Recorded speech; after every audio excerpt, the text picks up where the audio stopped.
BP प्रधानमन्त्री भए र त्यो सरकार 17 सालमा संसद पनि विघटन भयो, सरकार पनि अपदस्थ भयो, 2 वर्ष पनि काम गर्न पाएन। सत्य यही होइन र? सत्य त्यही हो। त्यसपछि 17 साल पछाडि 46 सालसम्म 30 वर्षसम्म यो मुलुकमा राजाको सक्रिय शासन पञ्चायती व्यवस्थाका नाममा कायम रह्यो।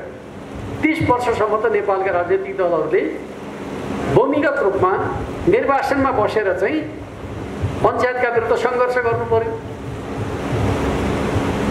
त्यस पछाडि 46 सालमा वाममोर्चा र काङ्ग्रेस मिलेर चाहिँ नेपालमा संसदीय प्रजातन्त्र स्थापना गरियो र त्यो प्रजातन्त्रले निर्वाध ढङ्गले काम गर्ने समय कति समय रह्यो भन्दाखेरि 47 देखि 52 सम्मको समय, जहाँ पार्टीहरूको शासन गरेको भन्न मिल्दछ। 52 सालदेखि नेपालमा एक प्रकारले नेपालको लोकतन्त्रलाई कमजोर पार्नका लागि माओवादीका नाममा हिंसाको राजनीति सुरु गरियो, जसको प्रहारको निशानामा पार्टीहरू भए। काङ्ग्रेस र एमाले भए। माओवादी आन्दोलनमा उनीहरूले दाबी गर्ने गर्दछन् हामी त गणतन्त्रका लागि लड्या भन्दछन्। गणतन्त्रका लागि लडेकाहरूले गणतन्त्रका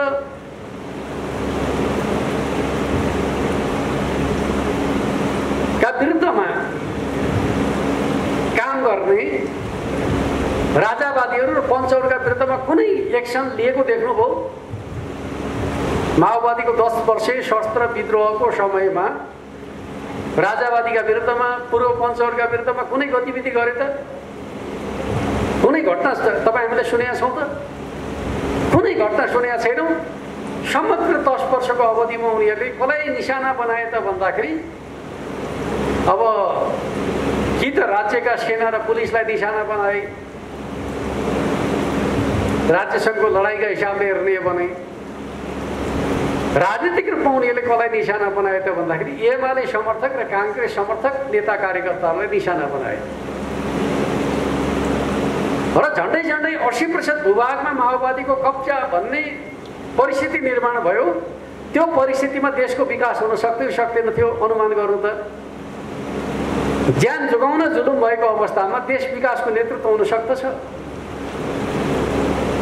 जहाँ शान्ति सुरक्षा पूर्ण रूपमा खलबलियो माओवादी द्वन्द्वका कारणले, त्यस्तो अवस्थामा देशको विकासको नेतृत्व दलहरूले गर्न सकेन भन्न मिल्छ? मिल्दैन?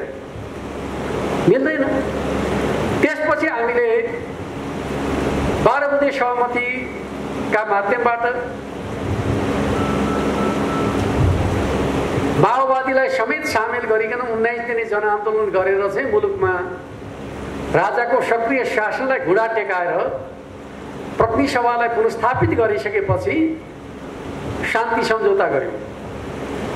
शान्ति सम्झौताबाट संविधान निर्माणसम्मको 1 दशक नेपालको राजनीतिको चरम सङ्क्रमणको दशक बन्न पुग्यो। संविधान सभाका समयमा जात जातका राज्यका नाममा, समूहको अधिकारका नाममा बन्द हडताल जस्ता कुराहरू यति धेरै हामीले बेहोर्यौँ कि एउटा अञ्चलमा मैले समाचार पढेको थिएँ, 1 महिनामा 23-24 दिन बन्द हडताल भयो भन्ने प्रकारको समाचार पढ्ने अवस्थामा देश बनेन भन्ने कुराको आरोप चाहिँ दल विशेषलाई लगाउन मिल्दछ र? अर्थात् त्यो समय मुलुकको विकास र समृद्धिका लागि उपयुक्त समय थिएन, त्यो संविधान निर्माणको समय थियो, सङ्क्रमणकालको समय थियो भन्ने कुरालाई मान्ने हो भने नेपालमा राजनीतिक दलहरूले विकास र समृद्धिको नेतृत्व गर्न पाएको समय 72 सालमा संविधान जारी गरेपछि आजसम्मको समय, अर्थात् 10 वर्षको समय। 46 सालको आन्दोलन पछाडिको 47 देखि 52 सम्मको समय, 5 वर्षको समय। नेपालको इतिहासमा नेपालका राजनीतिक दलहरूले काम गर्न पाएको जम्मा जम्मी समय भनेको चाहिँ 15 वर्षको समय। 15 वर्षको समय के पर्याप्त समय हो त? 15 वर्षको समय त पर्याप्त समय होइन। तर यति समयमा पनि नेपालका राजनीतिक दलहरूले जति काम गरेका छन् त्यो काम चाहिँ फेरि उल्लेखनीय छ। त्यो कुरा पनि हामीले महसुस गर्नुपर्दछ। यो छोटो समयमा उनीहरूले जति काम गरेका छन् यी कामहरू फेरि साधारण छैनन्। जसरी म तपाईहरुलाई पञ्चायतको समयको हाम्रो समाज कस्तो थियो र आजको हाम्रो समाज कस्तो थियो भन्ने कुराको तथ्यगत रूपमा विवेचना गर्ने हो भने पहिलो कुरा त नेपालको अर्थतन्त्रको आकार, जसलाई हामीले कुल गृहस्थ उत्पादन भनेर भन्ने गर्दछौँ, यो कति थियो भनेर भन्दाखेरि 4.25 खरबको अर्थतन्त्र थियो। आज नेपालको अर्थतन्त्रको आकार कति पुगेको छ भन्दाखेरि 57 खरब पुगेको छ। आगामी 1 वर्षमा नेपालको अर्थतन्त्रको आकारमा 4.25 खरब वृद्धि हुनेवाला छ। अर्थात् 200 वर्ष शाहवंशीय राजतन्त्रको नेतृत्वमा नेपालको अर्थतन्त्रको आकार जत्रो निर्माण भयो त्यत्रो अर्थतन्त्र त 1 वर्षमा निर्माण हुने आधार नेपाली समाजमा निर्माण भएको छ। आज यो तथ्यलाई हामीले देख्न सक्नुपर्दछ। अर्कोतर्फ पञ्चायतको अन्तिम समयमा नेपालमा कुल गृहस्थ प्रति व्यक्ति आय $200 भन्दा कम थियो। आज नेपाली जनताको प्रति व्यक्ति आय $1500 पुगेको छ। यद्यपि यो पर्याप्त छैन। नेपाली जनताको आवश्यकताका हिसाबले $1500 पर्याप्त होइन। तर पञ्चायतको तुलनामा जनताको प्रति व्यक्ति आयमा उल्लेखनीय वृद्धि भएको छ भन्ने कुराको सत्यलाई हामीले बुझ्न सक्नुपर्दछ। अर्कोतर्फ पञ्चायत अवधिभरि नेपाल अल्प विकसित राष्ट्रका रूपमा रह्यो र मलाई लाग्दछ अब हामी 1 वर्षभित्र नेपाललाई विकासशील राष्ट्रमा पुर्याउने ठाउँमा पुगेका छौँ। अबको 1 वर्षमा हाम्रो राष्ट्र विकासशील राष्ट्रमा प्रवेश गर्ने 10वटा मुलुकहरूमध्येको पहिलो नम्बरको मुलुक नेपाल हो। त्यस अर्थमा विश्वका 10वटा मुलुकहरू चाहिँ अल्प विकसितबाट विकासशील अवस्थामा प्रवेश गर्दैछन्। त्यसमध्येको 1 नम्बरको मुलुक नेपाल बनेको छ। अर्थात् 1 वर्ष पछाडि हामी अल्प विकसित मुलुकबाट विकासशील मुलुकमा प्रवेश गर्दैछौँ भन्दाखेरि यो प्रगति होइन, प्रगति हो नि त। तर हामीले चाहे जस्तो हुन सकेन भन्ने कुरा आफ्नो ठाउँमा छ। तर पञ्चायतसँग लोकतन्त्रलाई तुलना गर्ने, पञ्चायतसँग गणतन्त्रलाई तुलना गर्ने कुरा यो सुहाउने कुरा हो र। तर कथित राजावादीहरू गणतन्त्रले के दियो, लोकतन्त्रले के दियो भनेर प्रश्न गरिरहन्छन्, हामी उत्तर दिन सक्दैनौँ।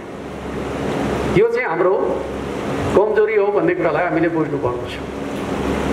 अर्कोतिर पूर्वाधार विकासका सन्दर्भमा कुराकानी गर्नुहुन्छ भने 2-3वटा इन्डिकेटरलाई मात्रै हेरौँ। पहिलो सडक सञ्जाल। पूर्वाधारको सबभन्दा महत्त्वपूर्ण आधार के हो त भन्दाखेरि सडक सञ्जाल हो। पञ्चायतको अन्तिम समयमा नेपालको सडक सञ्जाल कति रहेछ भन्दाखेरि 8000 किलोमिटरको हाराहारीमा रहेछ। आज नेपालमा सडक सञ्जाल कति निर्माण भएको छ भन्दाखेरि 1,10,000 किलोमिटर सडक सञ्जाल निर्माण भएको छ। केन्द्र सरकारले 43,000 किलोमिटर सडक बनाएको छ। प्रदेश र स्थानीय तहले 67,000 किलोमिटर सडक बनाएका छन्। भन्दाखेरि संहिताले के दियो भन्नेहरूका लागि यो जवाफ होइन र। 67,000 सडक सञ्जाल निर्माण गर्ने प्रदेश र स्थानीय तह केही पनि होइन। हामी तथ्यमा होइन, मनोगत प्रचारद्वारा प्रभावित भएर चाहिँ बेला बखत हाम्रै पार्टीका नेता कार्यकर्ताले पनि संघीयता त काम लागेन भनेर टिप्पणी गरेका सुन्दछौँ। तथ्यमा हामी प्रवेश गर्नै चाहँदैनौँ। तथ्यमा प्रवेश गर्ने मान्छेले यस्तो प्रकारको सतै कुरा गर्दैन। अर्कोतिर म तपाईँलाई सुनाउन चाहन्छु, पञ्चायतको अन्तिम समयमा नेपालमा 8% जनताले मात्रै घरमा बिजुली बत्ती बाल्दथे। आज घरमा बिजुली बत्ती बाल्ने परिवारको सङ्ख्या 49% पुगेको छ। प्रगति होइन। पञ्चायतको जमानामा आधारभूत पिउने पानी 44% जनताले मात्रै प्रयोग गर्दथे। पहाडका र ग्रामीण क्षेत्रका दिदीबहिनीहरूको बिहान त पँधेरामा पानी बोक्न जाने क्रममै बित्दथ्यो। आज आधारभूत पिउने पानीको सुविधा 95% घरलाई प्राप्त छ। यो परिवर्तन होइन? परिवर्तन हो त। अब बिजुली बत्तीको उत्पादनका हिसाबले कुराकानी गर्नुहुन्छ भने पञ्चायतको अन्तिम समयमा करिब 250 मेगावाट बिजुली उत्पादन भइरहेछ। अहिले 3000 मेगावाट बिजुली उत्पादन भएको छ, नेसनल ग्रिडमा जोडिएको अवस्था छ। र भर्खर बजेट भाषणमा के कुरा आयो त भन्दाखेरि आउने वर्ष चाहिँ करिब 900 मेगावाट बिजुली चाहिँ नेसनल ग्रिडमा जोडिन्छ भनेर बजेट भाषण भयो। सिङ्गो पञ्चायतको अवधिभरि 250 मेगावाट बिजुली, एक वर्षमा नेपालमा 800-900 मेगावाट बिजुली उत्पादन हुने क्षमता भनेपछि काम नगरिकन भएको हो त भन्दाखेरि गणतन्त्रले के दियो, बहुदलले के दियो, लोकतन्त्रले के दियो भन्नेहरूका सन्दर्भमा यी चिजहरू जवाब होइन। उनीहरूले सिङ्गो पञ्चायतलाई विकासको हावापानी माटो सुहाउँदो व्यवस्था भनेर भनेको जमानामा 30 वर्ष लगाएर उनीहरूले उत्पादन गरेको बिजुली त 200-250 मेगावाट त हो नि। आज एक वर्षमा 800-900 मेगावाट बिजुली उत्पादन हुने क्षमता निर्माण गरेका छौँ। तर पनि गणतन्त्रले के दियो भनेर पूर्व पञ्चमण्डलीहरूले भाषण गर्दै हिँड्ने, हामी चाहिँ सुनेर चाहिँ अक्क नबक्क पर्ने भन्ने कुरा हुन सक्दछ? हुन सक्दैन। त्यस अर्थमा तथ्य आधारित भएर चाहिँ प्रतिवादमा जुट्ने कुरा आवश्यक छ। अर्कोतिर कतिपय हाम्रै साथीहरूले के भन्ने गर्नुहुन्छ, नेकपा एमाले सरकारमा आएर चाहिँ नीतिमा के फरक छ त? काङ्ग्रेस हुनु, माओवादी हुनु, एमाले हुनु, फलाना हुनुमा के अन्तर छ भन्ने हिसाबले प्रश्न गर्ने गर्नुहुन्छ। यद्यपि कुनै पार्टीको शासनका अवधिमा के भयो भन्ने कुराका तथ्यहरू त समाजमा अलग अलग ढङ्गले विश्लेषण गर्ने चलन त कम छ हाम्रो। तर म तपाईँहरूलाई एउटा तथ्य चाहिँ सुनाउँछु। पञ्चायतसँग तुलना गर्दाखेरि पञ्चायतको अन्तिम दिनसम्म हाम्रो समाजमा धनी र गरिबहरूको खाडल कत्रो थियो भन्दाखेरि 21 गुणा अन्तर थियो। धनी र गरिबहरूको बिचको खाडल 21 गुणा ज्यादा अन्तर थियो। आज त्यो घटेर 6 गुणामा झरेको छ।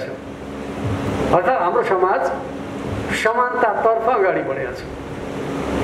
धनी र गरिबहरूको बिचको खाडल कम हुनु भने चाहिँ राम्रो होइन र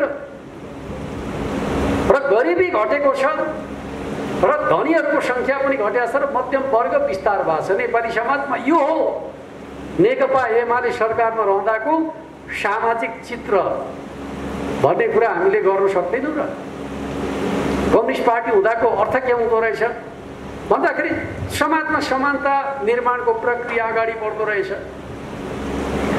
हो, समानता निर्माणका सन्दर्भमा हामीले अवलम्बन गरेको सामाजिक सुरक्षा नीतिले पनि काम गरेको छ।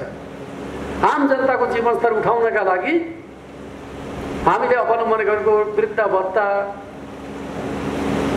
अपाङ्गता भत्ता, अल्पसङ्ख्यकहरू, सीमान्तकृतहरूलाई दिने भत्ताहरू, स्वास्थ्य बिमा कार्यक्रम, त्यसपछि योगदानमा आधारित सामाजिक सुरक्षा कार्यक्रम, यस्ता अनेकन कार्यक्रमका माध्यमबाट हामीले राज्यको जुन प्रकारको भूमिका वृद्धि गरेका छौँ त्यो भूमिकाले आज हाम्रो समाजमा मध्यम वर्ग फैलिँदो क्रममा अगाडि बढेको छ र हाम्रो समाजमा अत्यन्त गरिबहरूको सङ्ख्या उल्लेखनीय रूपमा घटेको छ। वर्ल्ड ब्याङ्कको पछिल्लो रिपोर्ट हेर्नुभयो भने पञ्चायतको अन्तिम समयमा नेपालमा चाहिँ 55% मान्छेहरू अति विपन्न अवस्थाका थिए भने अति विपन्न नागरिकहरूको सङ्ख्या 0.1%, 1% भन्दा तल 0.37% को हाराहारीमा झरेको छ। दक्षिण एसियामा अति विपन्नतामाथि विजय हासिल गर्ने मुलुकमा नेपाल पहिलो मुलुक बन्न सफल भएको छ। त्यस अर्थमा यस्ता तथ्यहरूका आधारमा हामीले नेपाली समाजको विवेचना गर्न थाल्यौँ भने जनतामा फैलिएको नकारात्मक भ्रमलाई, असरलाई हामी चिर्न सक्छौँ सक्दैनौँ? सक्छौँ। तर हामी त्यो हिसाबले सूचना सञ्चारका क्षेत्रमा तथ्यहरूलाई सम्प्रेषण गर्ने कुराहरूमा हामी जसरी संलग्न हुनुपर्ने हो पार्टीका नेता कार्यकर्ताहरू संलग्न हुन नसक्दाको परिणाम आज समाजमा भ्रम फैलिरहेको छ। आज हाम्रो समाजमा जातीय विभेद र असमानताका सन्दर्भमा कुराकानी गर्दाखेरि त्यो कोणबाट हेर्नुभयो भने लैङ्गिक समानतामा त हामीले महत्त्वपूर्ण उपलब्धि हासिल गरेका छौँ। विद्यालय शिक्षामा लैङ्गिक समानता सुनिश्चित भएको छ। छोरा र छोरीहरूका बिचमा विद्यालय शिक्षाको विभेद एक प्रकारले अन्त्य भएको छ। उच्च शिक्षामा महिलाहरूको सहभागिता उल्लेखनीय मात्रामा बढेको छ। बाल मृत्यु दर उल्लेखनीय मात्रामा घटेको छ। मातृ मृत्यु दर उल्लेखनीय मात्रामा घटाउन सफल भएका छौँ। त्यसको परिणाम के भएको छ भनेर भन्दाखेरि पञ्चायतको अन्तिम समयमा नेपाली जनताको औसत आयु 54 वर्षभन्दा कम थियो। अहिले नेपाली जनताको औसत आयु 72 वर्षको हाराहारीमा पुगेको छ। भन्दाखेरि समाजमा केही पनि हुँदैन थियो भने जनताको बाँच्ने शर्त आयु बढ्न सक्दथ्यो। त्यस अर्थमा समाजमा उल्लेखनीय सुधारहरू भएको छ। तर हामीले बुझ्ने कुरा के हो त भन्दाखेरि हाम्रो जस्तो पार्टीले यति कुरामा चित्त बुझाउन मिल्छ कि मिल्दैन भन्दाखेरि मिल्दैन। योभन्दा अगाडि बढ्नु पर्दछ। योभन्दा धेरै गर्न सक्नु पर्दथ्यो। त्यो धेरै गर्नका लागि के कुराले बाधा पुर्यायो त भनेर भन्दाखेरि राजनीतिक अस्थिरता, सामाजिक अराजकताले हाम्रो देशको विकास र प्रगतिलाई अवरोध गरेको छ भन्ने पार्टीको बुझाइ र मान्यता हो। त्यही भएर हामीले पार्टीको 10औं राष्ट्रिय महाधिवेशनमा पार्टी निर्माणका सन्दर्भमा दुईटा चुनौती भनेर भन्यौँ। दक्षिणपन्थी अवसरवाद र सङ्गठनात्मक अराजकता पार्टी निर्माणको मुख्य चुनौती। त्यसमाथि विजय हासिल गर्ने कुरालाई हामीले मूल नारा बनायौँ। आज हामी त्यही अभियानमा जुटिराखेका छौँ। र हाम्रो समाजका सन्दर्भमा कुराकानी गर्ने हो भने हामीले हाम्रो समाजमा रहेको पछौटे उत्पादन पद्धति, दलाल नोकरशाही पुँजीवाद जसलाई हामीले राजनीतिक रूपमा पराजित गर्न बाँकी छ त्यसका विरुद्धको सङ्घर्ष भनेर भनेका थियौँ। तर फेरि हाम्रो समाजमा प्रतिगमनका प्रयासहरू अगाडि बढेपछि प्रतिगमनका प्रयासहरूलाई पनि हामीले निस्तेज गर्नुपर्ने थप दायित्व थपिएको छ। अर्थात् परिवर्तनको रक्षा गर्नुपर्ने, लोकतन्त्रको रक्षा गर्नुपर्ने, गणतन्त्रको रक्षा गर्नुपर्ने र त्यसलाई कामद्वारा अझ सफल र सुदृढ बनाउनु पर्ने जिम्मेवारी हाम्रो पार्टीको काँधमा छ। त्यस अर्थमा हामीले राष्ट्रिय प्रतिनिधि परिषदको बैठकबाट एउटा सङ्कल्प गर्यौँ, यो पार्टीलाई निर्णायक राष्ट्रिय शक्तिका रूपमा स्थापित गर्ने। आज हामी हाम्रो पार्टीलाई निर्णायक राष्ट्रिय शक्तिका रूपमा स्थापित गर्न चाहन्छौँ।